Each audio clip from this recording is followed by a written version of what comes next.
Sup dogs. Today we're going to be doing something pretty exciting. A battle of the brownies. I was craving some brownies and came across two recipes that sounded good in their own ways, and I couldn't decide what would be better. So we're gonna make both. The first recipe is a brown butter brownie recipe from Broma. Whenever there's a special ingredient or a secret ingredient being used for something, and it's a baked good, I feel like it's always brown butter that is what is elevating the item. So we're gonna see if that makes a difference in brownies. I've never done brown butter brownies. I've had brown butter cookies, and yeah, they do taste fire. The other recipe that I wanted to try was from, although originally Tasty, I came across it in a Future Canoe video, and he gave it a 9.1, so pretty compelling. He also had another brownie recipe that was like a 9.3, but it was one of those like many day ones, and it was covered in like this chocolate shell that could also be melted. And at that point it was giving very lava cake. I just felt like it was a completely different thing, so I'm not really gonna have it be a contender for this. So with that, we're gonna start with the Broma brownie. So of course we're gonna brown the butter as the first step. I like brownie recipes like this because you usually don't have to take the butter out in the fridge, which I forget to do all the time. And we're just gonna melt it in a saucepan, and that's all part of it. So I'm using this butter. I'm letting you know because I feel like people don't mention what the importance of some of the ingredients that they use are in baking. I think butter has a huge like game changer effect on whatever it is that you're baking. So you should always test different butters and kind of go from there. Kerrygold has been good. Honestly, Challenge butter has been good. I haven't tried this one, but we're gonna see. I was tempted by the 85% milk fat claim on it. So I'm gonna be using this for both brownie recipes. I'll keep it very much consistent. All the ingredients I'm using, like the cocoa powder type, everything, gonna be the same. Just the recipe is gonna be different. But I'm gonna be doubling Broma's recipe because it's for an 8x8 pan, and I only have a 9x13.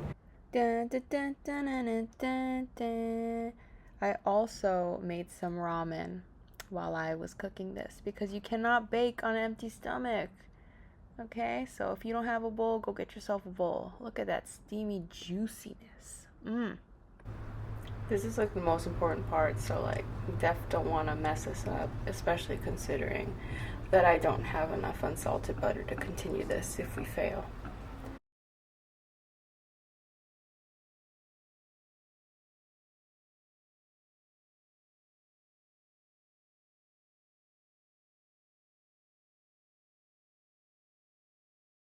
So now we have 130 grams of cocoa powder.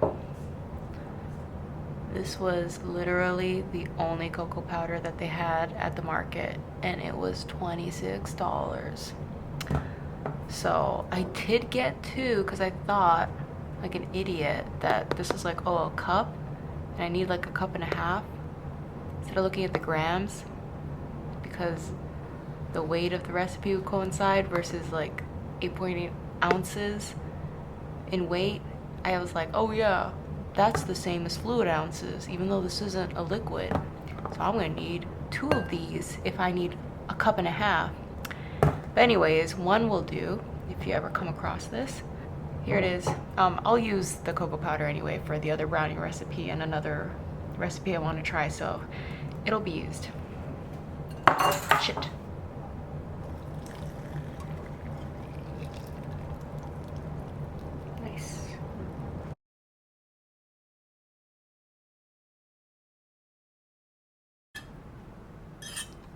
Damn, that smells good. Also gonna be adding about 2 teaspoons of espresso powder, which the creator of the recipe said it sounded like a good idea in some comments. But she didn't adjust her recipe, so it's kind of like, was she just being nice? Typically I don't like to adjust recipes, but I just heard it's kind of delicious to do that to a brownie, so I'm gonna do it. my camera started overheating a little bit, so I didn't film adding the 6 eggs and the sugar. I'm gonna be putting it in the KitchenAid mixer. I'm gonna be letting that do the work for me, and I will show you the magical glory. Oh, is this gonna work?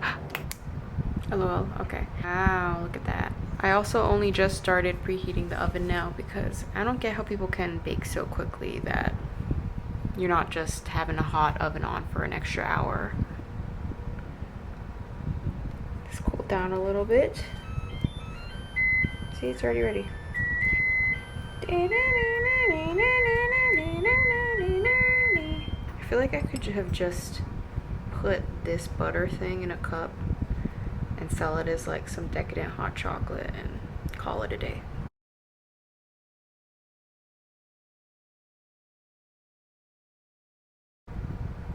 Why is the Winnie Beanie so excited? There he is. Oh, years of work narrowly undone. Now we're gonna add in the salt and the flour. And then finally, we're gonna add a cup of chocolate chips after this kind of comes in.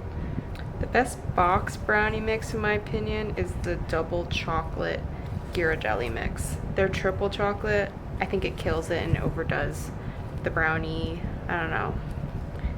There's something about it that just doesn't sit right with me, and it's doing too much. Less is sometimes more, and in that case, it's totally true. I don't get why they're selling the triple chocolate brownie mix at Costco's everywhere, because the double is clearly the superior choice. And if you think I'm wrong, you should just stop watching this because you're not going to agree with my opinion on brownies anyway. And if you think I'm right, then you will see which brownie mix you would like better too.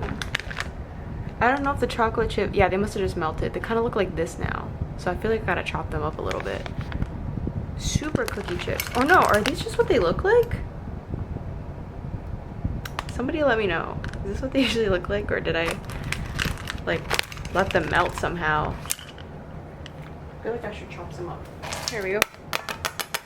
All right, that was a little more than a cup, but whatever. Okay, I've already mixed this too much, I fear. So we are now going to put this delicious smelling batch onto a pan. We're gonna put how much we think is right. Stop it right here, and any extra, because I did double the recipe, so it's a little more, I'm gonna put in a separate pan. Here it is. I thought I was supposed to like do one of those things where I do that, but that's probably the other recipe. Okay, here they go. Are we gagged? Here it is. Looks pretty good. Actually, there you go. Lifting out nicely. Not a problem. But here are the extras that were able to be made. So I think we're gonna go ahead and eat some of this. Some salt added on top. There she blows. Okay.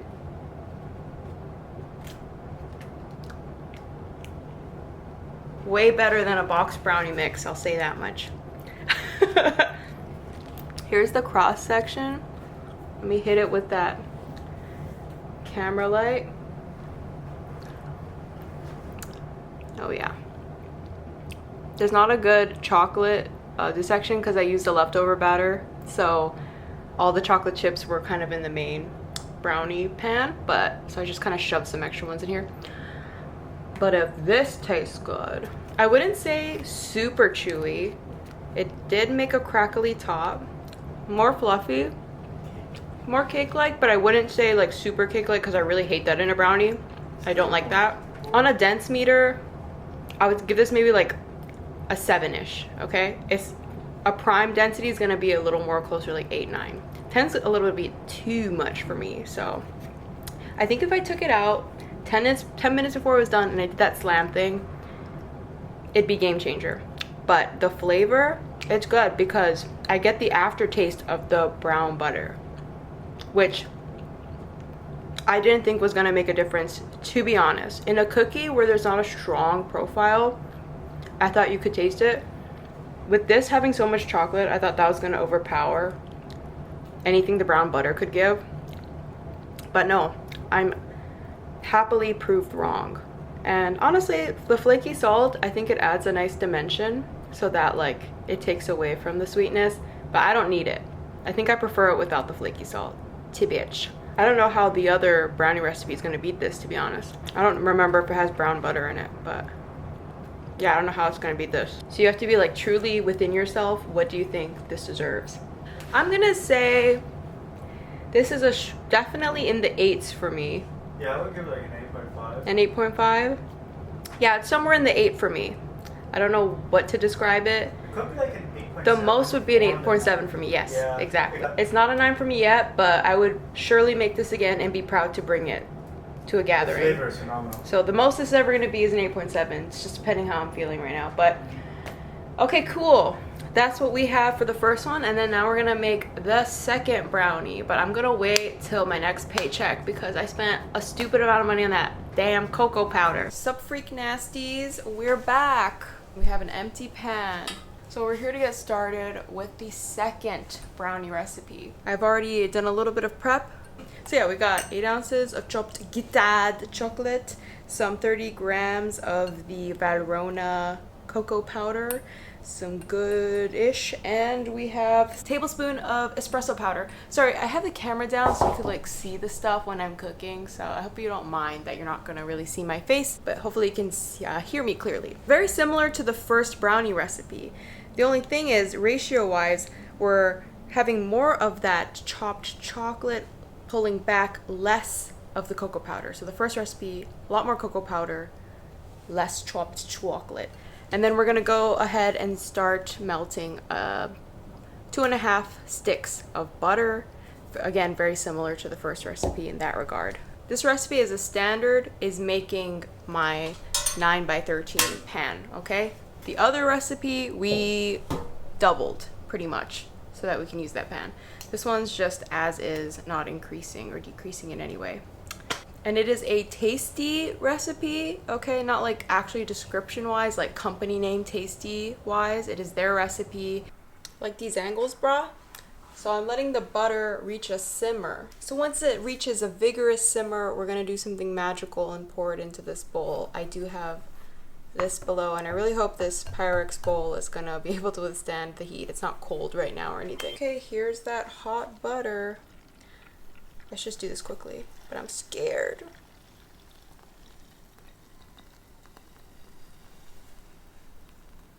Okay. So the difference here is that we did not brown the bowl at all.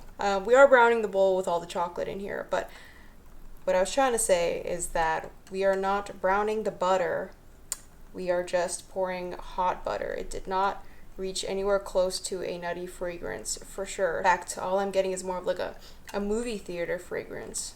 All right, and then we're just gonna kind of set this aside because we're gonna be adding it to another mixture that will have eggs in it. And we definitely do not want it to be like super hot when we're doing that. Here is the gloopity glop. The camera really doesn't want to focus on this. It does not recognize it as a corporeal being. So we have 6 eggs in here, 2 cups of granulated sugar, a half cup of dark brown sugar is what it's supposed to be, but it's light brown in here, okay? That's what I had. 2 teaspoons of vanilla extract and 2 teaspoons of salt. Then we're gonna let the KitchenAid do a little mixy for 10 minutes. 10 minutes? I don't know if it's really gonna be 10 minutes. I'm gonna keep an eye on it. That's just what the directions say. It will be stopped when it reaches a pancake batter consistency. And here we go! It was more so like 5 minutes with this beater, but it's this beautiful goopy consistency. Is turn on this mixer and add in the dark chocolate oopy goopiness. It's a little dark, so I'm gonna just try and lighten it up so that hopefully the beauty will be caught. Here we go. Ah! Hope for the best.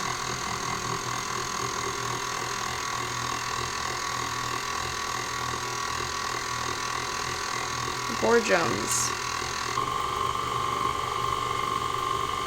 Chocolate rain, something jumble to the pink chocolate rain. I don't know the lyrics. So I said there's less cocoa powder. There's pretty much the same amount of cocoa powder and maybe a little more chocolate in this recipe because you actually divide the cocoa powder and you put half of it to be bloomed with the warm butter, and then you save the other half to be in this flour. So what I said in the beginning about the 30 grams, so that's real. It says 30 grams, so that is the half that it's supposed to be. And then the other half is what you put with the flour, and then you're gonna sift that in here, and that'll be the final step. Putting the remainder in this to sift the cocoa powder in. If some of it spills out to the side, I mean, like, whatever, you know. You live, you learn, you get an extra chunk of flour or cocoa powder in your bite, and that's part of the experience. I don't think brownies are meant to be that crazy. When you start messing with the texture so much and making it fancy, you start going to souffle territory. And that's just a different dessert, so. And now we fold as gently, delicately, whimsically as possible. So a big difference here is that we're not going to get any chunky chunkies of straight up chocolate in here because the chocolate was all melted. So we're not going to have a textural experience with these brownies. But that might be a lot of people's preference. So as long as the flavor's good, I mean, I guess I don't care. I know the point of folding is so that we don't lose that like light fluffiness that we created by whisking for so long. But I don't know. I think there's just like a sacrifice that has to be made so that you make sure everything is actually combined. It's like the sacrifice you make when you cook chicken and you don't have like a temperature thermometer reader. So you just kind of like cut into it and like overcook it because that's worth it versus biting into some like slimy, medium rare chicken, you know? Okay, that looks about good. Okay, and the oven's preheated by some miracle. I'm just gonna wipe down this pan a little more / add some foil, and then we're gonna get baking. Not buttering it at all. It's never been an issue. So, yep. A little bite. So.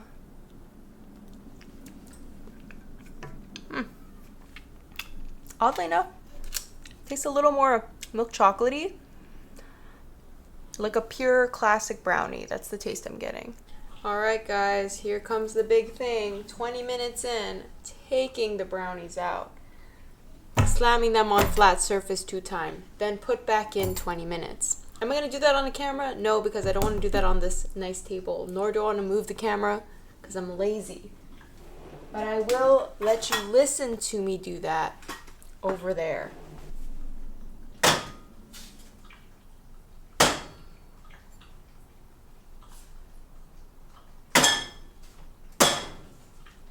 I don't know if you heard me beat them into submission. I did it more than 1 to 2 times. I did it like 3 or 4 times because I didn't see it flatten. So I hope that was enough for it to like deflate a little. So here's the top. There's the cross section of this corner piece. Genuinely my least favorite part of a brownie. It feels lighter, I want to say, than the last one, which is kind of shocking to me. Damn, I didn't weigh it though, so I can't say for sure. It's just my thoughts. It just seems a bit more cake-like, but let me bite into it. Yeah, it's super moist, but I'm going to be honest. Just immediately, the other recipe was definitely better in my opinion. No shot. Again, this is my opinion. I think I can see a world where this is better in another's eyes. If you like traditional brownies, this is 100% a classic brownie. But after having the browned butter experience, I don't think I can go back. Also, having that texture of another straight up just chocolate piece with the brownie, I think it does add something, which could always have been added here, I think, as like a final step along with the flour.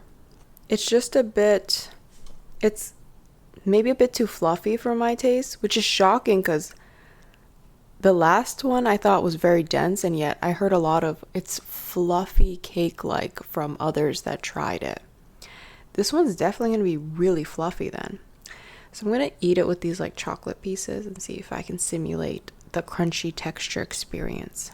Yeah, the most I would give it is maybe a 7.3 or something like that out of 10. It's a step down for sure, but I can't knock it. It's a good standard brownie. It's just not enough depth of flavor after knowing what potential exists out there in the world of brownies, and a little bitter, but it just doesn't go any further than that. I do, in this stage in my life, enjoy dark chocolate over milk chocolate, and I feel like I used more sugar in this recipe, but I found the other brownie to be more indulgent and sweeter. Though I will say I am impressed at the flaky texture difference. Like this, texture wise, if you like that crispy top, the second recipe is 100% a winner. But I'm going to put this in the fridge, let it get really cold. I prefer my brownies cold. I prefer a lot of my desserts cold. Unless I'm eating with ice cream, then I'd warm this up and have it like that. But just as is, I like my brownie cold. So I'll stick this in the fridge, try it, and come back. Well, hopefully you're skipping around because this video is way too long. Here's the final thoughts. So cold, it's better in my opinion. It gives it more of that chewy, dense texture. Probably because it's just like drying it out a little bit. Same for the first brownie, you know, amazing cold. Okay, if you want one that's going to be a 9, the first recipe as the batter was incredible. I cannot describe to you how amazing it is. That should just be sold on shelves if you could like do something about the raw egg. That should just be something accepted for the experience. First recipe, number 1, awesome. Unless you really hate brown butter for some reason. There were some people in my office that tried both and they liked the second recipe. And they were the people that like really like a plain brownie. Like they just want that straight up experience. And they liked the texture of it. So there you go. For my husband and I, as well as like another person in the office, you know, they like the flavor profile of their first brownie. So if you're not like a diehard brownie person, maybe you'll like the first one a little better. If brownies aren't like your favorite dessert and you're willing to expand your horizons a little bit and are like an equal lover of a lot of recipes and blah blah blah, then maybe the first recipe is good. But for the second one, I would suggest just like adding more chocolate chips, like adding in your favorite mix-ins if you have them, and trying that out, because that would have improved the rating for the second one. But I want it to be at least a little true to the recipes. But yeah, after that, I 100% believe the hype. People like sing their praises of Broma, the person that created the first recipe. Amazing recipes, apparently. I am 100% going to be trusting and trying a lot of the other stuff that they have on their site after this, because they won me over. Okay, all it takes is one and I'm done. To me, the second one, nothing special. Nothing special. I don't even know if I could differentiate it from a box brownie recipe, being completely real. Anyway, thank you for watching. I know it's kind of a weird video given the stuff that I usually make, but like I don't feel like upload anything seriously or in one particular theme. I don't know if anybody that like subscribes to me really keeps up with anything I'm putting up here or cares about this specifically, but I care about it, and so I'm putting it out in the world. Peace. Hope you're having a good day. Bye.